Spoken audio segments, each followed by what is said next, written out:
प्रयोगवादी काव्य की प्रवृत्तियाँ और विशेषताएँ।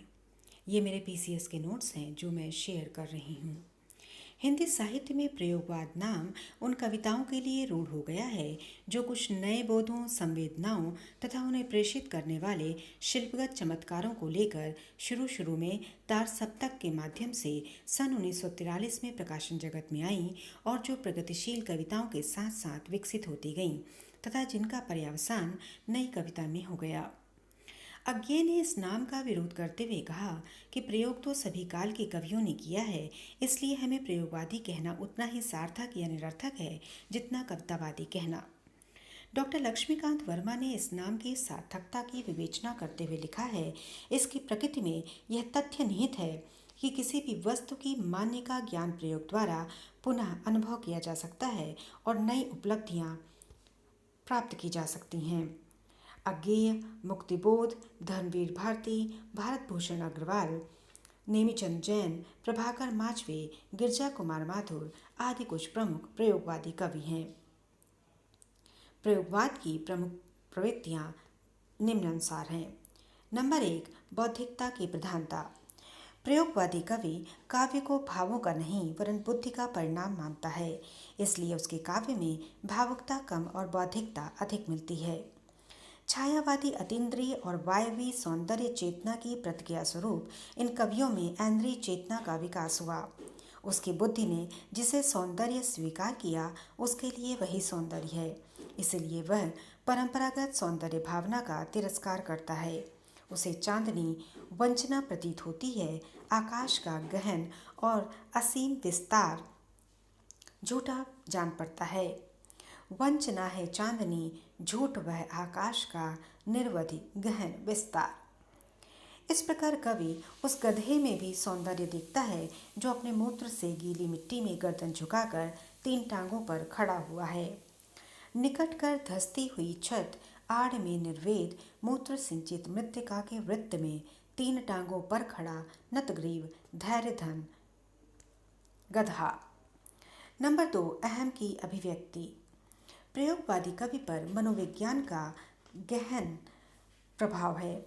आज का समाज मानसिक दृष्टि से रुग्ण है। उसके उपचेतन मन में विविध भावों की अनेक ग्रंथियां उलझी हुई हैं, इसलिए उसका काव्य आस्था और अनास्था की द्वंद्वमयी अभिव्यक्ति है। जब तक उसमें आस्था के भाव जगते हैं तो उसमें इतना साहस आ जाता है, सघन तिमिर को कुचल कुचल कर यदि मैं चलता ही जाऊं, मेरे ही कदमों से जिंदा सूर्य उगेगा।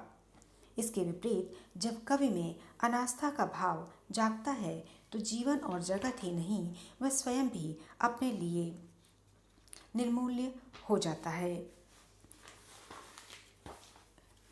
किंतु मेरी भुजाएं टूट गई हैं, क्योंकि मैंने उनकी परिधि में मेंगों को बांध लेना चाहा था। कहीं कहीं कवि की घोर वैयक्तिकता आत्मविज्ञापन एवं प्रख्यापन ही बनकर रह गई है। साधारण नगर में मेरा जन्म हुआ, बचपन बीता अति साधारण साधारण खान पान। तब मैं एकाग्र मन जुट गया ग्रंथों में, मुझे परीक्षाओं में विलक्षण श्रेय मिला।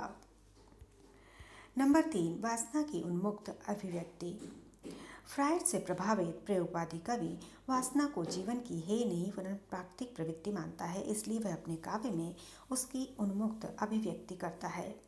यथा मैंने कसकर तुम्हें जकड़ लिया है और जकड़ती जा रही हूँ, और निकट और तुम्हारे कंधों पर, बाहों पर, होठों पर नागवधों की शुभ दंत पंक्तियों के नीले नीले चिन्ह उभर आए हैं। नंबर 4, क्षणवाद। प्रयोगवादी कवि अतीत की प्रेरणा और उज्ज्वल भविष्य की आकांक्षा दोनों से विहीन है। उसकी दृष्टि केवल वर्तमान पर टिकी है। आओ हम उस अतीत को भूलें और आज की अपनी रग रग के अंतर को छू लें इसी क्षण, क्योंकि कल के वे नहीं रहे और क्योंकि कल हम भी नहीं रहेंगे। नंबर 5, उपमानों की नवीनता। प्रयोगवादी कवियों ने माना कि प्राचीन उपमान अत्यधिक प्रयोग के कारण अर्थशून्य हो गए हैं, अतः अब उनमें भावोत्कर्ष की शक्ति नहीं रह गई है। अगर मैं तुमको ललाती सांझ की नभ की अकेली तारिका अब नहीं कहता, नहीं कारण कि मेरा हृदय उथला या कि सूना है, या कि मेरा प्यार मैला है, बल्कि केवल यही, ये उपमान मैले हो गए हैं। देवता इन प्रतीकों के कर गए हैं कूच, कभी बासन अधिक घिसने से मुलम्मा छूट जाता है। यही कारण है कि इन कवियों ने अधिकांश नवीन उपमानों का सृजन किया है। यथा, हम नदी के द्वीप हैं, हम नहीं कहते कि हमको छोड़कर स्रोतस्विनी बह जाए, वह हमें आकार देती है। इन पंक्तियों में द्वीप और स्रोतस्विनी से दो नवीन उपमानों का प्रयोग नवीन अर्थों में हुआ है। द्वीप से तात्पर्य ऐसे जीवन से है जो एक प्रकार की निरीहता से घिरा हुआ है। स्रोतस्विनी ऊर्ध्व चेतना है जो जीवन को जीवन देने वाली है। परंतु नवीनता के आवेश में कवियों ने औचित्य का अतिक्रमण भी कभी कभी कर दिया है। मेरे सपने इस तरह टूट गए जैसे भुंजा हुआ पापड़।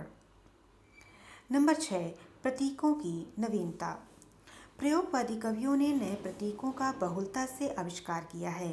यथा, दुख तुम्हें भी है, दुख मुझे भी, हम एक ढहे हुए मकान के नीचे दबे हैं।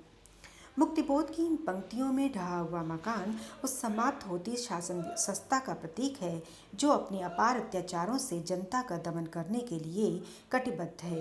नवीनता का अतिशय दुराग्रह ने काव्य को दुर्बोध तथा क्लिष्ट भी बना दिया है। नंबर 7, विषय परिधि। प्रयोगवादियों ने संसार की कोई भी वस्तु को अवहेलनीय नहीं माना है, अतः उसके विषयों की परिधि भी अत्यंत व्यापक है। इसमें सूक्ष्म से सूक्ष्म सभी विषय ग्रहण किए गए हैं। इसलिए कविता में पहली बार कंक्रीट के पोर्च, चूड़ी का टुकड़ा, गरम पकौड़ी, फटी ओढ़नी की चिंदिया, बांस की टूटी हुई टट्टी, क्रोशिये इत्यादि का चित्रण हुआ है। विषय संबंधी कोई भी रूढ़ि कवि को मान्य नहीं है। नंबर 8, भाषा। प्रयोगवादी कवि कहीं कहीं पर भाषा के अच्छे प्रयोग किए हैं, किंतु कहीं कहीं पर उसने अपने विलक्षण स्वच्छंदता की प्रवृत्ति के कारण खड़ी बोली के व्याकरण सम्मत रूप की अवहेलना की है। यथा, शक्ति दो बल हे पिता, जब दुख के भार से मन थकने आए, पैरों में कुली की सी लपकती चाल छटपटाए। यहाँ थकने आए व्याकरण सम्मत नहीं है। हम कुंज कुंज यमुना तीरे में तीरे का प्रयोग बंगला के अनुसार है, खड़ी बोली के अनुसार नहीं। उन्होंने भाषा में भूगोल, विज्ञान, दर्शन, मनोविश्लेषण शास्त्र एवं बाजारू बोली के शब्दों का भी प्रयोग निसंकोच किया है। इनकी भाषा में बिंबों के विविध रूप प्रचुरता से मिलते हैं। इनके कवियों ने प्राय छंद के बंधन को स्वीकार न करके मुक्तक परंपरा में विश्वास किया है, किंतु लय के महत्व को भी पूर्णतः अस्वीकार नहीं किया है। धन्यवाद। अगर आपको मेरा यह आलेख पसंद आया तो प्लीज़ सपोर्ट कीजिए, लाइक कीजिए, सब्सक्राइब कीजिए और शेयर कीजिए।